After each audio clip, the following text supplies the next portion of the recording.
Vamos a continuar con la tercera ponencia, la segunda según programación, la tercera por necesidades del estricto directo, de Alfredo Jiménez Gómez. Alfredo Jiménez es licenciado en Ciencias del Trabajo, máster en Desarrollo Local y Empleo, actualmente es técnico de empleo en el SERCAN. Buenas tardes, Alfredo. Buenas tardes. Tienes que instalar el pincho. Bueno, pues mientras vais instalando el pincho, seguimos hablando de el perfil de Alfredo. Alfredo tiene experiencia en gestión cultural y promoción de proyectos de desarrollo local con la Fundación Los Álamos Valle de Ricote, que es otra asociación, otra fundación que tiene su sede en nuestro vecino pueblo de Cieza, que capitanea y dirige don José Luis Pardo, el insigne embajador, y que bueno, con la que también hemos tenido desde la Asociación Cultural La Carreilia pues nuestra sinergia y nuestras relaciones. De hecho, en algunas ediciones anteriores tuvimos actividad dentro en el huerto de la propia asociación Los Álamos. En la sede, exactamente. Y bueno, es miembro permanente de la UMU y del Ayuntamiento de Abarán y miembro de la plataforma de afectados por la hipoteca de Abarán. Es decir, Alfredo tiene un perfil, digamos, bastante heterogéneo en ese sentido. Es ponente de estudios de investigación histórica en jornadas de difusión cultural, como por ejemplo nuestra asociación La Carreilia, la cátedra Fernando Loaces de Orihuela, la Universidad Politécnica de Cartagena y el COIE de la Universidad de Murcia. Así que, sin más preámbulo, le damos la palabra a Alfredo. Buenas tardes a todos. Gracias a la organización por haber seleccionado el trabajo. Estar ya aceptada para la publicación ya era para mí un éxito. Ya ser seleccionado pues una responsabilidad. El hecho de que salga el libro pronto y no dentro de un año o dos supone que entre la exposición del trabajo y la salida del libro no hay modificaciones, porque llevo un poco frito a los organizadores desde que expongo hasta que entrego la última revisión. Con lo cual yo creo que han adelantado la presentación del libro para evitar correcciones últimas de gente como yo. Investigando una cosa me encuentro otra. Yo no me dedico a esto, soy técnico de empleo y trabajo en el SEF. Entonces, me gusta participar desde las primeras jornadas en que hicimos un homenaje a Joaquín de Caramaco y desde entonces pues estoy creciendo. Entonces, pues siento que aquello haya traído esto, pero bueno, la vida sigue. Y buscando en la última ponencia sobre la visita del ministro de Obras Públicas, encontré en un pleno municipal una salida del pleno de Abarán a la Asamblea Frutera de Murcia. No era normal que en un pleno se trate de una excursión. Entonces busqué en Murcia qué asamblea frutera había y no había nada. Fui a la Federación de Municipios y es de la transición, no había Federación de Municipios antes. Y al final, cuando te quedan los archivos, te vas a la hemeroteca. Entonces en la hemeroteca encontré rastros. Una comisión de concejales del Ayuntamiento de Abarán en 1934 visita al alcalde de Murcia, don José María Bautista, para abordar los problemas de la exportación de naranja y resto de producciones locales, conserva Ciruela Claudia. Es receptivo el alcalde de Murcia y los colegas del alcalde de Abarán, don Adrián García Molina, confitero y músico, y activan una reunión. El problema que había en el año 34, económico, exportador, de barreras arancelarias en los países receptores de los géneros, de subvenciones de los productos franceses e italianos de su estado al tráfico ferroviario, hace que los productos españoles y murcianos compitieran en desigualdad de condiciones. Era tan caro el transporte que no era rentable al final cubrir gastos con las exportaciones. ¿Qué hace este hombre, Adrián García Molina? Pues ante la falta de competencias municipales activa su despliegue político, se dirige al resto de colegas políticos de los ayuntamientos de la provincia y organiza una asamblea exportadora provincial frutera. Esto fue un éxito porque no había competencias municipales para tomar iniciativas legislativas de acuerdos comerciales directos con los países receptores, Reino Unido, Alemania, Polonia, Rusia, y los alcaldes se limitaban al orden público, a la beneficencia, al alcantarillado y a la limpieza. Entonces, este hombre toma la iniciativa. ¿En qué contexto? Pues el momento, estamos hablando de 1934. La imagen idílica de la República se corresponde con un momento económico malo. Había explotado la crisis del 29, el sistema capitalista se veía que no era viable y surgía un sistema de economía planificada que se veía que estaba expandiéndose con solidez. Entonces, España llega todo tarde, la crisis del 29 ya llega a España el 33, 34. Los emigrantes que habían salido a América y Europa vuelven a España, a la provincia, a Chena, a Barán. El momento es malo.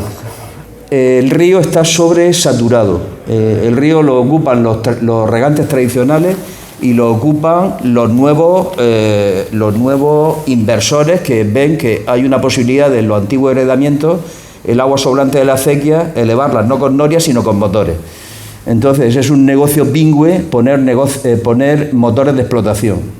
En Cieza ponen el Calvo Sotelo, aquí el motor El Triunfo, y de aquí a Archena hay 328 motores de elevación.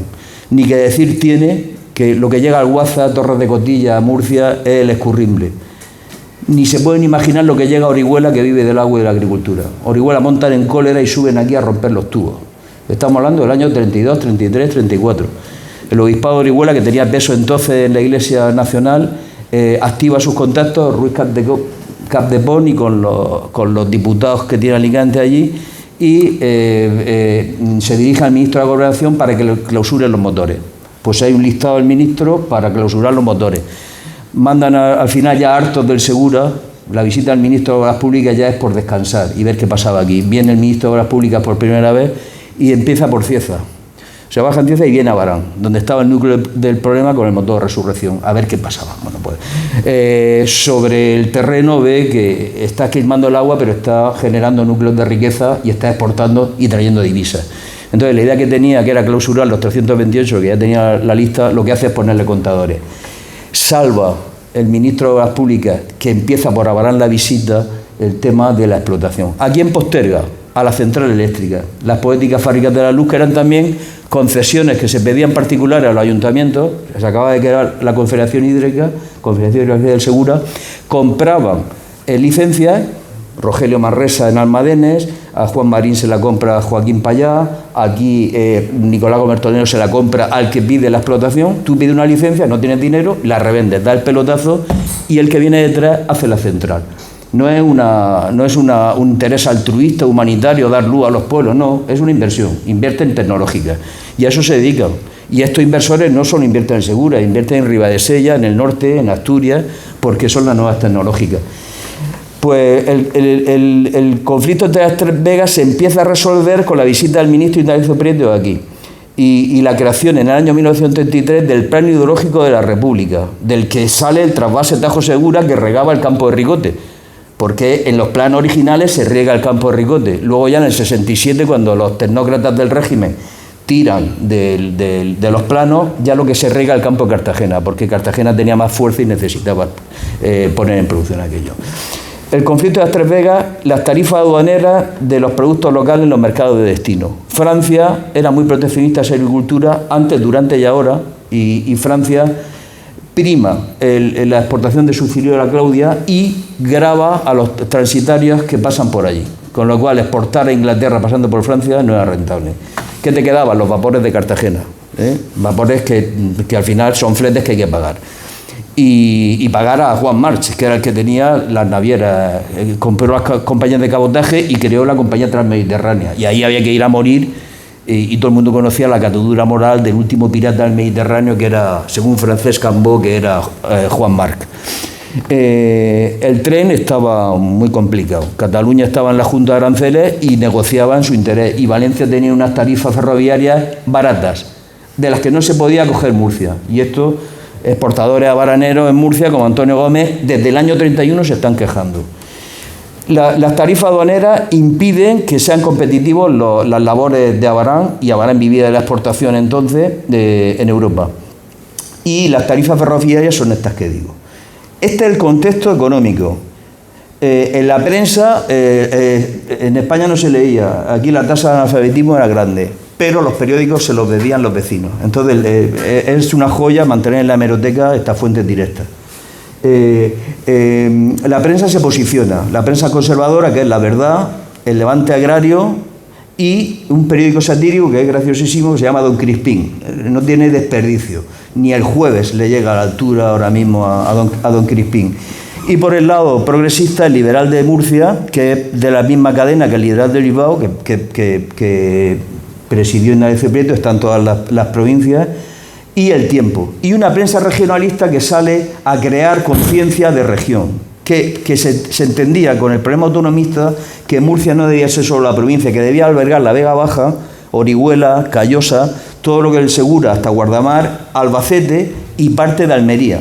Es una confluencia de intereses que ya UCD en la transición intentó que la autonomía de Murcia no fuera uniprovincial, porque no iban a haber por todos lados, sino que ampliáramos a la provincia menos andaluza de Andalucía, que era Almería, porque tenía los mismos intereses agrícolas que nosotros, y Albacete, que tenía confluencia de intereses con Murcia también. Con 3 provincias nos hubiéramos posicionado, en vez de con 8 diputados, pues con 17, 18, y hubiéramos tenido un peso que no tenemos.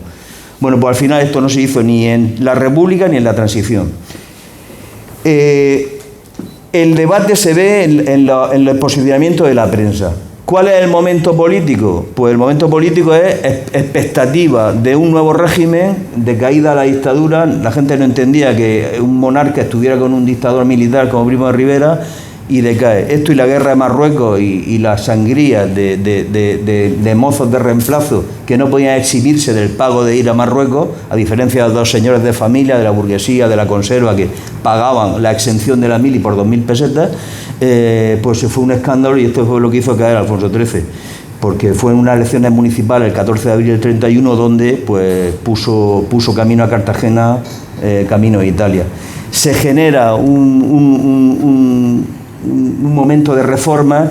La educación era la religión de la República, se crean 5.000 escuelas, se legislan derechos civiles, el derecho al voto de la mujer, se legisla en la reforma agraria, quitando tierras no productivas a la oligarquía terrateniente absentista de Murcia, que estaban todos en Madrid, López Pérez de los Cobos, el Roca de Togores, los Carreños, bueno, todos los que toda la vida han mandado en Murcia, en circunscripciones municipales muy amplias, con muy poca densidad de población y con un voto cautivo, pues que al final el cacique era el que mandaba. Y el cacique aquí era Juan de la Cierva, con su red de caciques en la provincia. En Cieza eran el señor Pérez. Y bueno, el voto se compraba, las actas se falsificaban, las urnas se rompían y votaban los lázaros, votaban las personas que habían fallecido, que se llamaban los lázaros. Bueno, este era el sistema caciquil de la Restauración y del Cánovas y Sagasta, que se prolonga hasta aquí. En la República la decisión se toma en serio y la gente vota. Entonces, en un pueblo tradicionalmente conservador como Abarán, triunfan las candidaturas republicanas, socialistas y radicales frente a las monárquicas. Dentro de la República hay un primer momento del 31 al 33 de reforma. Es un bienio reformista, radical hazañista. Después del 34 al 36, que es el momento que ocupa la Asamblea Frutera, eso le llama el bienio negro, que es el desmontar todas las reformas, devolver a la Iglesia la enseñanza, que ya era bastante, frenar la reforma agraria y los derechos civiles, pues un poco congelarlos. ¿El momento económico cuál era? Que es del que no se habla. De la expectativa política de un periodo optimista, incluso idealizado, pero la realidad económica es que regresan más inmigrantes que salen, se bloquean las medidas económicas y el paro obrero y la conflictividad laboral. En Cieza se queman los géneros de punto y huelgas generales, en Abarán también. En fin, una situación poco propicia para iniciar cualquier reforma. ¿A qué se añade esto en Abarán? Bueno, pues en Abarán, pueblo tradicionalmente conservador, el profesor Francisco Salmerón, en la segunda o tercera jornada de acercamiento a una realidad del Centro de Estudios Baraneros, lo detalla gráficamente. En las elecciones se celebraban, se llevaban la urna al ayuntamiento, la Guardia Civil cercaba en la travesía de la plaza, la calle que va al horno de Jarico, ahora Avenza, y la entrada por el bar La Plaza, y se rompían la urna y se daba el pucherazo. Pero vamos, sin más contemplaciones. Esto está registrado. ¿Por qué ganan aquí las candidaturas? Pues porque las candidaturas republicanas, porque un pueblo tradicionalmente agrícola se convierte en un pueblo industrial, y no con una progresiva evolución, sino que desde 1900 a 1935 se duplica la población. De 4.000 pasamos a 8.000 habitantes. Esto no hay municipios ni servicios que lo soporte. ¿Qué ocurre? Que hay libertad de voto. Y a la dispersión de la agricultura, que cada día está en un lado, en una finca, que no ve a los compañeros, estás todo el día en fábricas de conserva, en fábricas de madera, estás en fábricas de esparto, y compartes problemas y compartes expectativas y tomas decisiones acordadas. Entonces, la gente toma conciencia de que tiene fuerza y que el voto es serio. Entonces la gente vota y salen de 13 concejales, 4 son monárquicos, 4 republicanos, 4 socialistas y 1 radical. O sea que a la candidatura presidida por los monárquicos de Luis Carrasco, pues pasa a la oposición. Luis Carrasco nunca gana una elecciones, no sé si sacó oposiciones. Como juez de paz fue designado, como alcalde fue designado por la monarquía, y como presidente de Diputación fue nombrado por la autoridad militar, por supuesto. Entonces, cada vez que se presentó, perdió. Aquí lo tenemos, Luis Carrasco. Estos son extraordinarios de la verdad, que hacen radiografía y análisis de la realidad económica y social de los pueblos, impagable, fuentes directas. En este contexto se ve las acusaciones cruzadas de los enviados de La Verdad, La Verdad y el Levante Agrario, entrevistando al alcalde Adrián García Molina, que se encuentra con una situación de quiebra económica, con una situación social de huelgas generales, con un cambio político en Murcia y en Madrid. El primer trienio fue candidatura republicana. Del 33 al 36, las candidaturas de la CEDA ganan, de 13 diputados, ganan 10 en Murcia. Con lo que ya no tiene apoyo ni de Murcia ni de Madrid. Este hombre, con una deuda de unos 500.000 euros en el ayuntamiento y sin apoyo de la Diputación ni del Ministerio, pues lo más normal es que hubiera tomado una decisión tipo José María de Larra de quitarse en medio de forma romántica o de dimitir. No lo hace. Lo que hace es tomar iniciativas políticas que le achacan los anónimos en el Levante Agrario, que menos política y más gestión. A los ayuntamientos se viene a gestionar, no a hacer política y menos de clase. Y este hombre dice que no, que lo que hay que hacer precisamente es, ante la falta de herramientas que tienen los concejales y alcaldes, que solamente estaban limitados a la gestión del orden público y de la higiene y algo de beneficencia, había que buscar recursos donde no lo había. Es impagable. Hay 3 cartas de enero y febrero.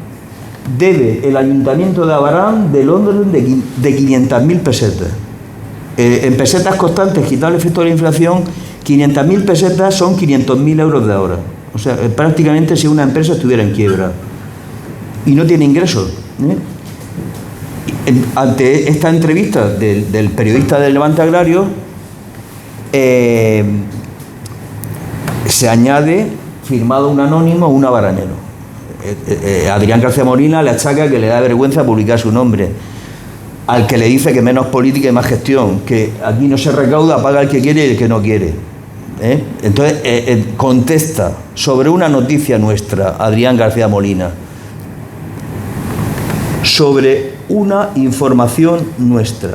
Dice, efectivamente, paga quien quiere y quien no quiere no paga, porque los señores portadores de Abarán, a los que he reunido como grandes contribuyentes que no han pagado impuestos nunca y me han dicho que iban a pagar sus contribuciones, inmediatamente después de salir han dicho que no pagan. Y han animado a que las contribuciones y utilidades que he puesto para que se enjugue el déficit, de un crédito firmado en 1929 de 398.000 pesetas, más los intereses, más el déficit del ejercicio presente que estamos gastando y no recaudando. O sea, que lo del déficit del Ayuntamiento de Abarán viene de la República. No se paga porque no se recauda, y no se recauda porque los señores grandes contribuyentes, y el máximo contribuyente de Abarán entonces era Basilio Gómez, hizo campaña de que no pagara a nadie. Y claro, a la gente le anima a no pagar y bueno, te siguen, pero como el santo advenimiento.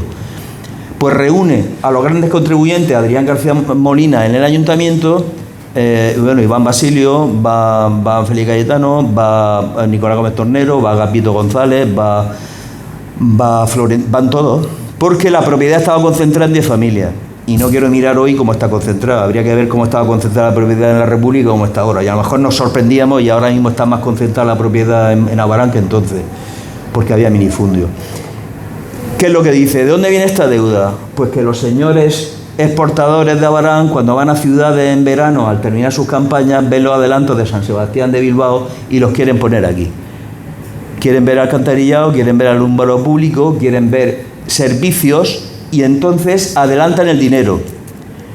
Y una vez hecha la obra lo recogen y lo obligan al ayuntamiento a suscribir un empréstito con el Banco de Crédito Local.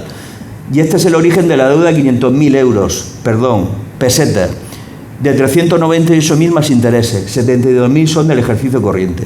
Y lo explica perfectamente. En este momento, con toda la prensa en contra, sin ingresos, con una quiebra técnica, ¿qué hace Adrián García Molina? Se reinventa, se dirige al resto de colegas de la provincia, se dirige al alcalde de Murcia, José María Bautista, y pide solución a los problemas. Si no salen los géneros, la situación sí que es de colapso, porque Abarán vivía de la exportación de fruta en fresco, de la exportación de conservas, de la industria auxiliar de aserríos de madera para los envases y del esparto para la cordelería. O sea que si caía la exportación, caía todo como fichas de dominó. ¿Cuáles eran los problemas entonces que tenían? Pues las tarifas ferroviarias. Había 3 tipos de tarifas. En 1931, el decano de los exportadores de Abarán, que no se nombra, y era de Abarán, y tenía 5 fábricas de conservas, en Murcia, en el Paseo de Corbera, en la carretera del Palmar, donde está ahora un Lidl, enfrente del Bar Alias, otra en Archena, frente al Colegio Vicente de Ida, era la afuera y ahora el centro, otra en Totana y otra en Almería. Se dirige del año 31 individualmente al ministro de Comercio a decirle que por qué Valencia tiene unas tarifas baratas y Murcia no está incluida ahí. Entonces, Levante Agrario, enero del 31. Para ir a Irún, 1096 kilómetros, que es una de las fronteras, se salía por Irún, por Hendaye y por Bou. Lo que costaba un flete, con la tarifa que pagaba Murcia, era 402 pesetas. Un vagón de 5.000 kilos. La que pagaba Valencia era 290 euros. Murcia quería ser incluida en esta tarifa y suponía pues, precios competitivos. Repetidamente el Ministerio de Comercio excluye a Murcia de estas ventajas. ¿Qué hace? No se arredra y manda una comisión y se va a Madrid con el resto de exportadores, Antonio Gómez, a pedir al ministro el mismo trato de la hermana provincia de Alicante.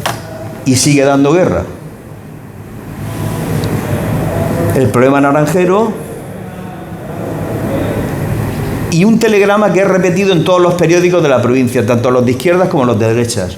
Una postergación incomprensible, donde se dirige las tarifas fruteras. La importante casa exportadora Antonio Gómez y Hermanos ha cursado el siguiente despacho en queja respetuosa de la desigualdad de trato que con respecto a la aplicación de tarifas ferroviarias a las naranjas y limones se da a Valencia y no a Murcia, impidiendo que ésta pueda acogerse a la tarifa especial 203 que solo puede ser utilizada por Valencia. Transcribimos con gusto este telegrama porque no se trata del interés de determinados exportadores solamente, sino que afecta, como se comprenderá, a todo el comercio naranjero, el cual, colectiva e individualmente, estimamos debiera dirigir telegramas en parecidos términos al reproducido. Es preciso que Murcia pueda facturar su fruto a las plazas del interior en las mismas condiciones que lo hace Valencia. Otra cosa es inadmisible. Y el telegrama: a la atención del director general de Comercio y Política Arancelaria. Lo que tenían que hacer los representantes de Murcia, lo que tenían que hacer los diputados, lo que tenían que hacer los alcaldes, lo hace un exportador. Sorprendido de la saga de los Cosmes. En 1905 ya estaba exportando esparto, frutas secas, ciruelas Claudia y naranja a Francia. No tenía socio en París, como los champañes. Fue a pulso. Salió en carreta y venía con el beneficio, invertía y va ampliando. De la saga de los Cosmes, no nombrado en Abarán. Sorprendidos, esta estación y otras de la línea niéguense a aplicar a vagones naranjas y limones granel la tarifa especial 203 de pequeña velocidad, alegando que dicha tarifa no es aplicable a la región murciana y sí solamente a los vagones facturados en región valenciana autorizada por la Real Orden del 5 de marzo. Urge Compañía Madrid, Zaragoza, Alicante, instruye a estas estaciones para que apliquen la referida tarifa, pues lo contrario sería dar privilegios a otra región que consideramos como hermana. Saluda atentamente Antonio Gómez Gómez y hermano. Pues esta es la situación. ¿Qué hace el alcalde Adrián García Molina? Se dirige al alcalde y obviamente se dirige al abaranero Antonio Gómez Gómez. Yendo el decano de los exportadores al salón de plenos del Ayuntamiento de Murcia en la Glorieta, no hay testimonios, no hay fotos. Además me han dicho que las familias de los interesados no estarán tampoco interesadas en hablar, que no revolviera. Y en la Federación de Municipios tampoco saben nada, que preside Antonio Gómez la asamblea, el alcalde de Murcia, y se queda pequeño el salón de pleno. ¿Por qué? Porque van los 44 alcaldes, todavía Santomera no era ayuntamiento, van todos los exportadores de naranja, los de pimentón, y claro, obviamente se quedaban fuera de juego los diputados, y los diputados de Murcia se ven obligados ahí.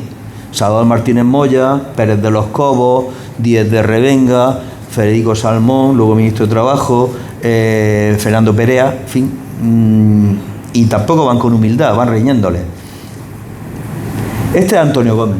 Antonio Gómez, viendo que el tren es caro, ¿qué hace? Pues para poca salud ninguna, monta una fletadora. Aquí vemos todos los asentadores con los que trabajaba. Y un hombre que probablemente no había visto el mar y no sabía nadar, monta con Nicolás Gómez Tornero la fletadora murciana. Aquí la tenemos. La fletadora murciana lleva a Inglaterra y al continente los fletes desde Abarán y toda la provincia de Murcia, puesto que estos faenaban en Orihuela y en todos sitios donde había género. Aquí vemos a Inglaterra, a Londres, Southampton, Liverpool, Glasgow, Manchester, en fin, toda la Premier. Y en el continente, Hamburgo, Estocolmo, Bremen, Ámsterdam, Copenhague, pues todas las Champions están aquí. Más Amberes, Rouen, París, Burdeos, Nantes, Dunkerque, Marsella. Es Antonio Gómez Gómez, sin estudios de económica, ni estudios de escuela de idiomas, ni seguros de comercio exterior, ni info, a pulso. Un hombre ninguneado por la historia y se lo ha tragado a la tierra, a él y a su memoria. Pues se encarga de presidir la Asamblea Frutera. Esta es. La Asamblea Frutera lo nombran portavoz y le piden que haga un análisis de la situación del sector. Y lo que dice que es un problema de marcas, de selección, que Israel y California están enviando no naranja sanguina, que es la que se enviaba aquí, sino una variedad que se llamaba jefa. Y que había que empezar a sustituir la naranja sanguina por naranja blanca y variedades distintas, que había que investigar en granjas de experimentación, que había que llevar mejor género, que no había que mandar naranjas heladas, que estaban desacreditando el producto, que era lo que pasaba, esta gente estaba mandando mal género, y que había que hacer acuerdos bilaterales entre España y los países receptores, porque si poníamos barreras arancelarias al carbón inglés, a los productos lácteos holandeses, a Francia y a Polonia, incluso a Rusia, a las que le comprábamos el petróleo, pues ellos también correspondientemente nos lo iban a poner a nosotros. Y resumo y termino. Explica: el gobierno español grava grandemente industrias extranjeras, lo que hace que nuestra fruta se vea también grabada en el extranjero. Es natural que si son cargados de impuestos los quesos holandeses, lo mismo se haga aquel país con nuestro fruto. Lo mismo que en Holanda, sucede en Inglaterra con sus carbones. Siempre hemos abogado nosotros por la implantación de tratados comerciales. Pide medidas fiscales en lugar de pagar un impuesto único, que se pague por tramos, y el exportador que exporte mucho pague mucho y el que menos, porque así lo que pasaba es que nadie pagaba. Respecto a la calidad de los envíos, pues que no hay que mandar mal género. Y bueno, el señor Gómez continuó con el uso de palabras y le conté que la naranja Jaffa y la de Washington tenían desgraciadamente para nuestros mercados casi las mismas condiciones de duración. hace un análisis y pide que Murcia tenga las mismas tarifas que tiene el resto. Antonio Gómez no encontró información. Al final, a través de... Me preguntó en mi casa y mi madre dice que de pequeña estuvo en su almacén. Pues, oiga, pues sin saberlo en mi casa tenía información. En el Paseo de Corbera tenía una línea de tren desde Renfe hasta su muelle y de ahí cargaba. Y en Torrevieja tenía un chalet donde hacía reuniones en verano. Iba Juan March, iban banqueros, iban políticos, Chapa Prieta, que fue presidente de gobierno, y ahí se negociaba. Y Antonio Gómez, esta fue la Asamblea Frutera, ahí está, me lo ha arreglado Antonio Gómez, un profesor, Antonio García, un profesor de la UMU de Bellas Artes. La marca Antonio Gómez. El chalet de Torrevieja, que hoy es un parque, el parque de su esposa, doña Sinforosa. A través del nombre de la mujer he podido encontrar, con los datos que me da mi madre, el rastro en Torrevieja. Este es estaba en la afuera y ahora está en el centro de Torrevieja. Antonio Gómez, su esposa, quitó mucho hambre después de la guerra. Cuando en el año 88-89 iban a talar los árboles del jardín de Antonio Gómez, la gente de Torrevieja, los locales, se echan encima y lo paran. Aquí está el chalet de Antonio Gómez, y aquí está el de José María de la Pacha, al laico. Nos dejaba la llave su hermana, la Cirila, íbamos en verano. Mis amigos Pepe Charra, Jarico y demás. En fin, ya sabemos por qué José María de la Pacha tenía aquí el chalet. Los detalles de la reunión, la intervención de Salvador Martínez Moya, que lejos de pedir disculpas le riñe. El problema es la bulia de los exportadores y lo divididos que están. Vienen en febrero a solucionar los problemas de la naranja. Lo que ocurre con vosotros es que os acordáis de Santa Bárbara cuando truena.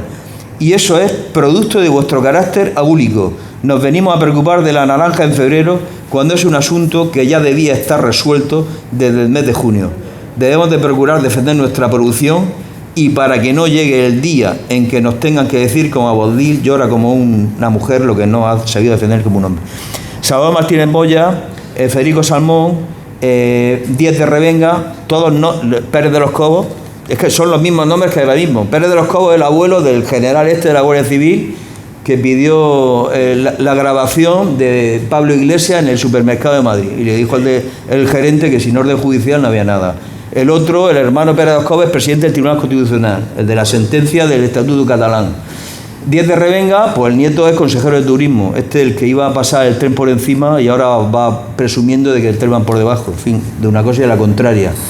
Y Martínez Moya, pues el nieto está en el Consejo Juez, en el Consejo General del Poder Judicial, 550 días sin dimitir y nombrando presidentes de la audiencia en lugar de cumplir con la ley y nombrar un nuevo consejo.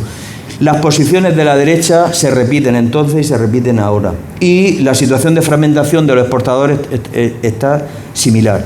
Los ayuntamientos pues tienen más competencias que antes, a partir de la iniciativa de Adrián García Molina, que empieza a hacer política, utiliza como agente político la agenda para tomar iniciativas no estrictamente urbanísticas, sino de agente político, conciliando los intereses de patronal y trabajadores, buscando medidas que tenía que tomar el Ministerio. En el libro está todo más detallado, pero vamos, una noticia relevante como la visita de Indalecio Prieto, de las que un pueblo con tantas publicaciones como Abarán, que basa la estantería de la Biblioteca Regional y después de Lorca, Cartagena y Murcia es el que más tiene, después de tanta investigación, noticias relevantes no son contadas. Entonces, ¿qué relato se ha contado Abarán? ¿Qué han durado las empresas que no han llegado a la tercera generación? La volatilidad de los capitales grandes de Abarán. Y estamos todavía en el relato mítico de Abarán París-Londres, cuando aquí queda poco, y lo poco que queda está en el aire. Entonces, por si aprendemos algo de la experiencia de nuestros antepasados. Y muchas gracias. Muy bien.